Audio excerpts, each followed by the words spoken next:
ठीक है। नमस्कार। आज हम कक्षा 11वीं के पाठ 6 चंपा काले काले अक्षर नहीं थी, ये जिसके लेखक हैं त्रिलोचन सिंह। इन्होंने बताया है कि चंपा काले काले अक्षर नहीं पहचानती। ये कविता लोक भावना से जुड़ी है कि प्रारंभ में लोग अनपढ़ रहते थे और वो किस प्रकार सोचते थे। तो इसमें एक सुंदर नामक ग्वाले की लड़की चंपा ठेठ अनपढ़ है, अर्थात छोटा बड़ा भी उसने नहीं सीखा, केवल पशुओं को चलाना और वापस लौट के घर आना इतना ही जानती है, लिखना पढ़ना वो नहीं जानती। उसे काले अक्षरों में छिपे स्वरों पर आश्चर्य होता है कि ये जो काले अक्षर हैं इनमें क्या क्या शब्द छिपा है, जैसे लोग पढ़कर आश्चर्य करते एक दूसरे से बात कर लेते हैं। उन्हें उन शब्दों का ज्ञान नहीं। वह लेखक के साथ सवाल करते हुए कभी उसकी कलम चुरा लेती, कभी कागज गायब कर देती।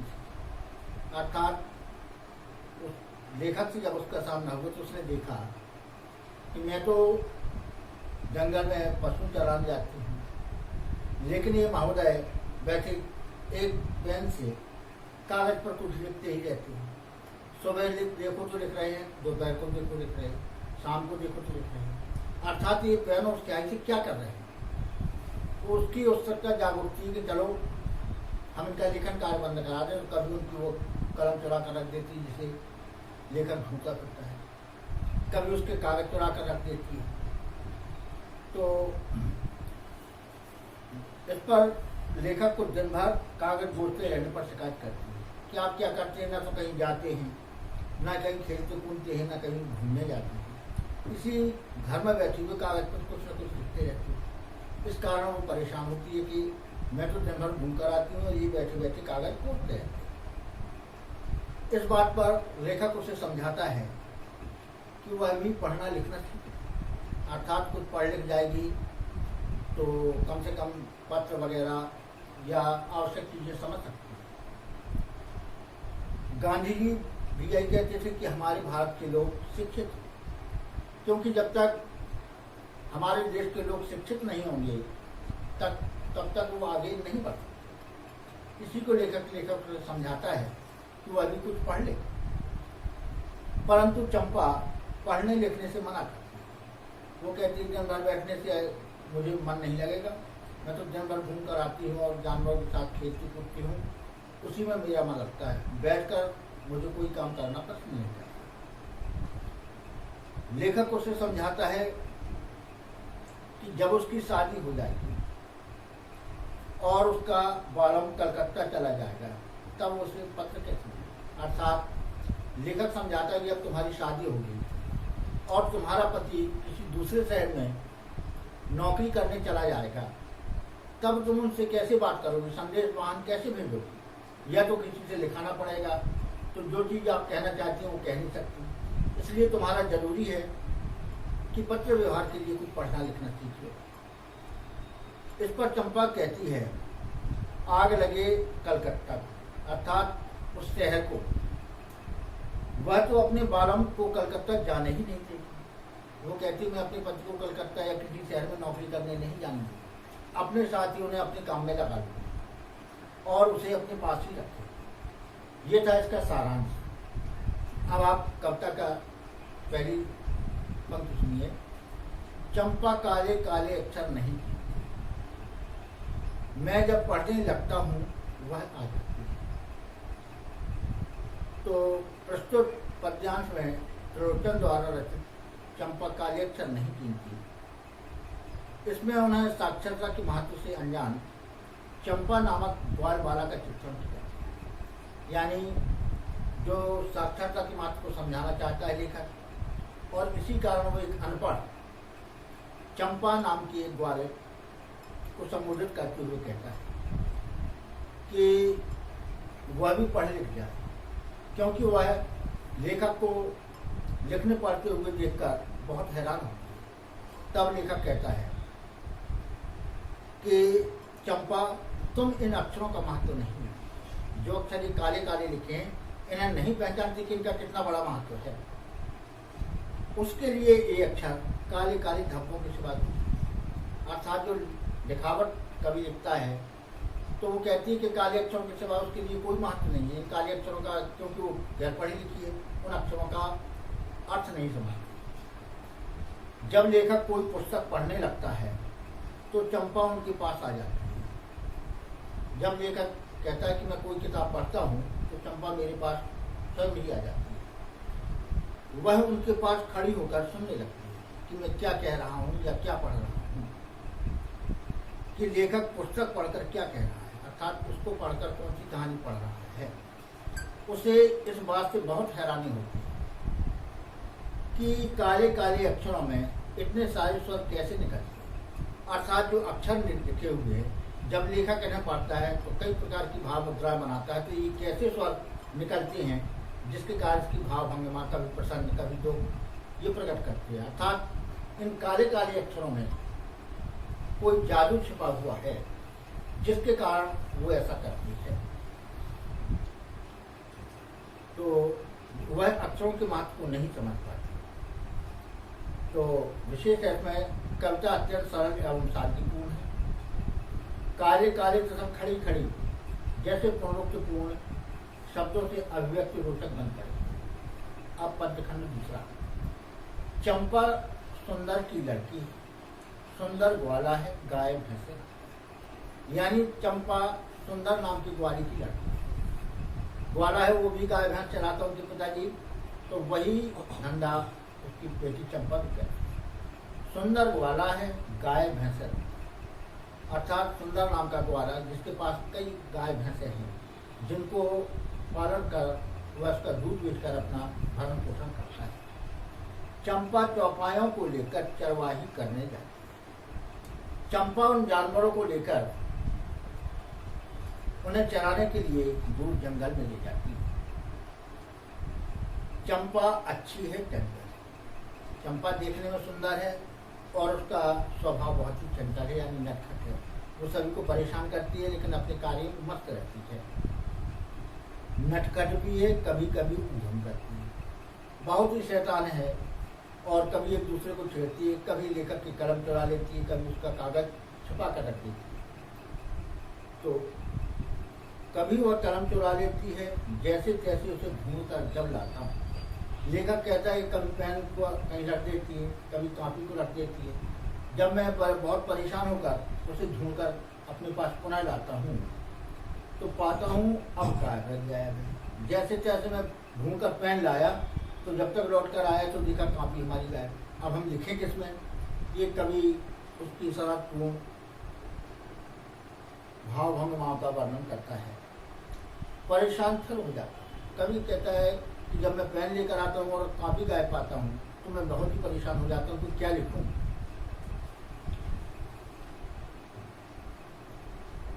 तो अभिव्यक्ति एकदम सरल एवं स्पष्ट है। चंपा की भोली शरारतों का वर्णन बहुत ही सुंदर बन पड़ा है। चंपा कहती है तुम कागज ही बोदा करते हो दिन भर, क्या यह काम बहुत अच्छा है? यह सुनकर मैं हंस देता हूँ। फिर चंपा चुप हो जाती। तो चंपा लेखक को शिकायत भरे स्वर में कहती है, वह उससे लेखक से शिकायत करती है कि तुम दिन भर इन कागजों में क्या करती हो, क्या बोदा करती हो और साथ ही ऐसी काली स्याही में क्यों भरती रहती हो? इसमें आपको क्या मजा मिलता है? क्या लिखा पढ़ी करना बहुत अच्छा है? अर्थात जो तुम काम कर रहे हो लिखना पढ़ना, क्या ये बहुत अच्छा काम है? इसमें तो तुम्हारा शारीरिक मेहनत जरा भी नहीं होती, केवल आप हाथ से ही कार्य करते रहते हैं। तो मैं तो ऐसा नहीं समझती, क्योंकि वो स्वच्छंद वाला है, पशुओं को लेकर जंगल में जाती है, वहाँ खेलती कूदती है जिसका उसका शरीर स्वस्थ है और चंचल मन है।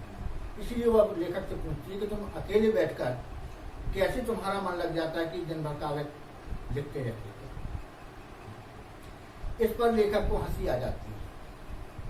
वह चंपा की अबोधता पर हंसता है कि ये अनपढ़ है, अबोध से इसका ज्ञान नहीं है कि ये जो अक्षर में लिख रहा हूँ उनका कितना महत्व है।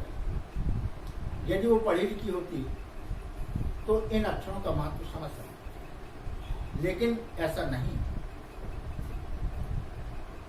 तो वह चंपा की अबोधता पर हंसता है। चंपा भी चुप हो जाती है। लेखक ने उसे कहा कि मानो उसकी बात अपने निशाने पर ठीक से बैठे। अर्थात जब लेखक उसे समझाता है कि तुम्हारी खेलने कूदने से कुछ नहीं होता, बड़े होकर तुम्हारा कोई काम नहीं होगा, इन अक्षरों को यदि आप पढ़ लोगी या शिक्षित हो जाओगी तो तुम भविष्य में कुछ बन पाओगे। यह बात लेखक की उस पर बिल्कुल ठीक निशाने पर बैठती है और वह चुप हो जाती है। उस दिन चंपा आई, मैंने कहा कि चंपा तुम भी पढ़, गाढ़े हारे काम करेगा, गांधी बाबा की इच्छा है, सब जन पढ़ना लिखना सीखे। एक दिन चंपा लेखक के पास आई। जब लेखक लिखने में मस्त था उसी समय चंपा आई। लेखक ने उससे कहा कि वह भी पढ़ना लिखना सीखे, अर्थात वह भी कुछ लिख पढ़ ले, कुछ अक्षर समझने लगे, जिसके कारण वो पत्र वगैरह लिख। और ये पढ़ना लिखना उसे कठिनाई के समय में बहुत काम आएगा। अर्थात जब कहीं बाहर जाएगी तो पढ़ लिखने के सहारे अपना काम या उद्देश्य पूरा करेगी। क्योंकि गांधी बाबा भी अपने देशवासियों से कहते हैं कि शिक्षित बनो, जिसके कारण आप अपना अच्छा बुरा स्वयं समझ सकते हो। जब तुम्हें इतना ज्ञान हो जाएगा, समझने सोचने समझने की शक्ति बढ़ जाएगी कि हमारे लिए क्या ठीक है और क्या ठीक नहीं है, तब तुम ये कार्य स्वयं भी करने लगोगे। क्योंकि उन्हें भी अपने देश के बच्चों का लिखना पढ़ना बहुत पसंद था। गांधी जी चाहते थे कि उसके देशवासी सभी पढ़ना लिखना सीखें। अर्थात जब हमारा देश शिक्षित होगा तभी हम लोग स्वतंत्र रह पाएंगे और स्वतंत्रता पूर्वक अपना कार्य कर सकेंगे। चंपा ने यह कहा कि मैं तो नहीं पढ़ूंगी, तुम तो कहते थे कि गांधी बाबा अच्छे हैं, वे पढ़ने लिखने की कैसे बात कहेंगे, मैं तो नहीं पढ़ूंगी। चंपा सरल स्वभाव की है और बड़ी सरलता से लेखक उत्तर देती है कि मैं तो नहीं पढ़ूंगी। आप कितना भी कहें, मुझे तो खेलना और जानवरों को चलाना अच्छा लगता है, मैं पढ़ने में इच्छा नहीं रखती।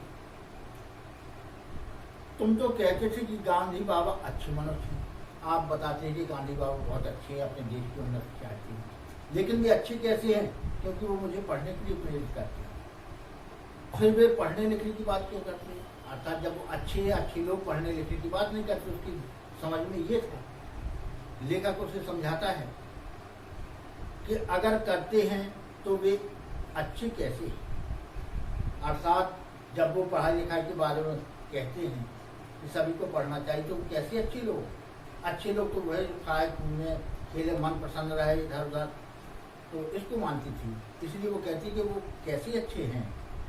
मैं तो पढ़ाई लिखाई का ध्यान नहीं दूंगी और ना मैं पढ़ाई लिखाई को अच्छा मानती हूँ, इसलिए मैं नहीं पढ़ूंगी। आप कितना भी समझाएं, मेरा पढ़ना सही नहीं। तो इसके पश्चात तीसरा छंद है, मैंने कहा कि चंपा पढ़ लेना अच्छा है, ब्याह तुम्हारा होगा, तुम गौने जाओगी, कुछ दिन बालम संग साथ रह, चला जाएगा जब तक। अर्थात लेखक उसे फिर समझाता है, जब वो पढ़ाई लिखाई के बारे में नहीं समझती तो लेखक पुनः समझाता है कि चंपा पढ़ लिख लेना अच्छा है। चंपा पढ़ाई लिखाई कर लेना बहुत ही अच्छा है, क्योंकि जो शिक्षित समाज होता है वो शहरों में जाकर रह सकता है और किसी भी कार्य को अच्छी तरह समझ सकता है। मान लो कहीं सामान लेने जाना है, तुम्हें कितने रुपए फेरना, जब इसका ज्ञान नहीं होगा तो शायद दुकानदार ही तुम्हें बुद्धू बना दे। तो ये समझाता है कि पढ़ लिखना अच्छा होगा। क्यों? अभी तो तुम अपने पिता के घर तो स्वच्छंद हो, लेकिन ब्याह तुम्हारा होगा, तुम कौन जाओ। जब तुम्हारा ब्याह होगा या तुम्हारी शादी होगी और जब तुम अपने पति के घर चले जाओगी तो कुछ दिन बालम संग साथ रहे, कुछ दिनों तक तो पति तुम्हारा साथ रहेगा। इसके पश्चात नौकरी करने किसी शहर में चला जाएगा, जैसे कलकत्ता। तो लेखक समझाता है कि जब पति साथ में होगा और वो नौकरी करने के लिए कलकत्ता चला जाएगा तो बड़ी दूर है वह कलकत्ता, कैसे उसे संदेशा था। लेखक समझाता है कि कलकत्ता यहाँ से बहुत दूर है। ऐसा नहीं है कि पास में तुम जाओ, जाके उससे मिलकर फिर लौटाओ, अपनी बात समझा दो। कलकत्ता यहाँ से बहुत दूर है, तब उसके पास तुम कैसे संदेश भेजो? क्यों तुम पढ़ना लिखना जानती नहीं, तो कैसे लिखकर चिट्ठी पत्र आदि द्वारा उसे संदेश भेज सकती हो? अर्थात तुम्हारा पत्र संदेश वहाँ नहीं पहुँच सकता, इसके लिए तुम्हें किसी दूसरे की आवश्यकता पड़ती। इसलिए मैं समझाता हूँ कि अपना कार्य स्वयं करना सीखो, नहीं तो ये तुम्हें बहुत ही कठिन कार्य होगा। कैसे उसके पत्र लिखोगी? चंपा पढ़ लेना अच्छा है। अर्थात आपको क्या आवश्यकता है, क्या कष्ट है, उसे संदेश द्वारा कैसे समझाओ। अपना संदेश कि सुख में हो दुख में हो, या उनके संदेश की वो सुख में है अथवा दुख में है, इस पत्र के द्वारा जब तुम लिखना पढ़ना नहीं जानती, जैसे जब तुम लिखकर नहीं जानती तो वहाँ संदेश अपना कैसे भेजोगे कि आप सुख में दुख में, अथवा वहाँ से पत्र आया तो आप जब पढ़ना लिखना नहीं जानती तो किसी तीसरे से पढ़ाना होगा। हो सकता है कुछ बातें उसमें आपको समझ में पढ़ने वाले को अच्छी न लगे। तो ये बात है कि जब तुम स्वयं पढ़ी लिखी होगी तो अपना काम स्वयं कर लोगी। इसलिए चंपा पढ़ लेना अच्छा है। इसलिए लेखक समझाता है कि चंपा अभी तुम नहीं समझती, लेकिन पढ़ना लिखना बहुत ही आवश्यक है और ये तुम्हारे लिए बहुत ही अच्छा होगा। तो अभिव्यक्ति एकदम सरल, सीधी और सादगीपूर्ण। नंबर लेखक का समझाने का ढंग कन्या के दिल को छूने वाला है, अर्थात वो इतनी सुगमता या सरलता से उसके अर्थ को समझाता है कि कितना भी कठिन रहता हो उसे सीखने में बहुत ही आसानी हो। उसके प्रणय प्रसंग उठाकर चंपा को सोचने पर हुआ। उसने उदाहरण देकर कि जब तुम्हारी शादी होगी और तुम्हारा पति दूसरी जगह चला जाएगा तो तुम उसे संदेश कैसे दो। इस प्रकार के उदाहरण देकर उसे समझाना चाहता है कि पढ़ना लिखना कितना अच्छा होता है और इसे जब तक तुम नहीं सीखोगी तब तक तुम अच्छी तरह से कोई भी कार्य नहीं कर सकती। तो अभिव्यक्ति एकदम सरल और सीधी है। इसके आगे खंड है, चंपा बोली तुम कितने झूठे हो। देखा, हाय राम, तुम पढ़ लिख कर इतने झूठे हो। मैं तो ब्याह कभी न करूंगी और कहीं जो ब्याह हो गया तो मैं अपने बालक को संग साथ रखूंगी। कलकत्ता में कभी न जाने दूंगी, कलकत्ते पर वज्र गिरे। वज्र गिरे का मतलब वज्र गिरे या भारी विपत्ति आए, वो शहर के लिए कहती है। तो चंपा पढ़ाई लिखाई से उदासीन है। लेखक उसे अनेक प्रकार से समझाता है कि पढ़ना तुम्हारे लिए किस प्रकार लाभदायी है। वह शादी और गौने आदि का संदेश देकर वो समझाता है कि यदि पति तुम्हारा वहाँ चला गया तो संदेश के किस प्रकार दो। इसलिए उसे पढ़ने लिखने की प्रेरणा देता है। तब चंपा प्रत्युत्तर देती है। चंपा लेखक की बातों को झूठा बताती हुई कहती है। वो कहती है कि लेखक को कि आप मुझे व्यर्थ नहीं समझा रहे हैं, ये सब पढ़ाई लिखाई बेकार है। गांधी बाबा को आप अच्छा बताते हो, वो भी पढ़ने के लिए कहते तो वो भी बेकार है। अर्थात जो पढ़ने के लिए कहे वो अच्छा आदमी नहीं। तो इसलिए वो उसके उत्तर में कहती है कि चंपा लेखक की बातों को झूठा बताती हुई कहती है, हाय राम, तुम कितने झूठे हो। अर्थात तुम कितना झूठ बोलना जानते हो। पढ़ लिख कर भी तुम मेरे साथ छल कपट की बातें कर रहे हो। अर्थात मैं तो अनपढ़ हूँ, मैं यदि कोई हंसी में गलत बात कह जाऊँ तो मुझे क्षमे हैं, लेकिन तुम पढ़े लिखे होकर अपनी झूठी बातों में मुझको क्यों मिलाना चाहते हो। अर्थात मेरे साथ क्यों छल कपट कर रहे हो। मुझे तो सीधी सादी बातें बताइए, पढ़ना लिखना मुझे पसंद नहीं और आप झूठे आश्वासन देकर मुझे पढ़ने के लिए विवश कर रहे हैं। तो मैं तुम्हारी बातों में नहीं आऊँगी। आप कितना भी समझाओ कि पढ़ने लिखने से ये होता है, पढ़ने लिखने से मैं सुधर जाऊंगी या पढ़ने के संदेश वाहक का काम करेगा, आप कितना भी मुझे समझाएं, लेकिन मैं पढ़ने की चेष्टा भी नहीं करूंगी, अर्थात मैं नहीं पढ़ूंगी। तुमने विवाह का नाम लिया है तो मैं विवाह करूंगी। आपने मुझे उदाहरण दिया है कि विवाह हो जाएगा, तुम पति के घर जाओगी और कुछ दिन पति तुम्हारे साथ रहकर बाहर चला जाएगा, तब मैं उसे किस प्रकार संदेश भेजूंगी या वो मुझे किस प्रकार संदेश भेजा, क्योंकि मैं पढ़ी लिखी नहीं हूँ इसलिए मैं वहाँ संदेश नहीं भेज सकती और ना उसका पत्र पढ़ सकती। इस पर खींचकर वो बालिका कहती है कि मैं विवाह ही नहीं करूंगी तो ये समस्या भी नहीं है। अर्थात जो आप कहते हैं कि विवाह के बाद तुम्हारे ऊपर ये आपत्ति आएगी, तो वो कहती है कि यदि विवाह करने से ऐसी आपत्ति आएगी तो मैं शादी ही नहीं करूंगी।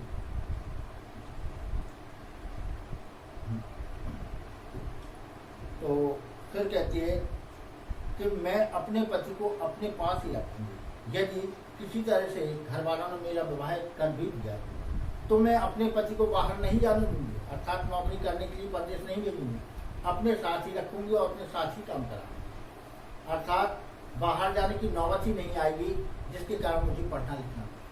अर्थात जब पति बाहर जाएगा तब मुझे संदेश लिखने का अवसर मिलेगा, लेकिन जब मैं पति को बाहर ही नहीं जाने दूंगी तो संदेश लिखने का सवाल ही नहीं पैदा होता। अर्थात मैं उसे अपने पास रखूंगी, उसे कलकत्ता नहीं जाने दूंगी। कलकत्ता जो शहर है कितना भी कहे मैं नौकरी करने के लिए उसे नहीं जाने दूंगी। कलकत्ता पर वज्र भी, अर्थात जो शहर पति को उसकी पत्नियों से दूर रखे, ऐसे कलकत्ता पर वज्र दे, अर्थात उसका सत्यानाश हो जो हमारी पत्नियों को अपनी ओर आकर्षित करके हमारी विरह को प्रेरणा देता है। तो इस प्रकार वो इतनी सीधी और सौगढ़ है कि लेखक के बार बार समझाने पर भी वह पढ़ना लिखना नहीं सीखना चाहती। तो अब इसी के साथ ये पाठ समाप्त होता है, फिर अगले पाठ में मिलेंगे। जय।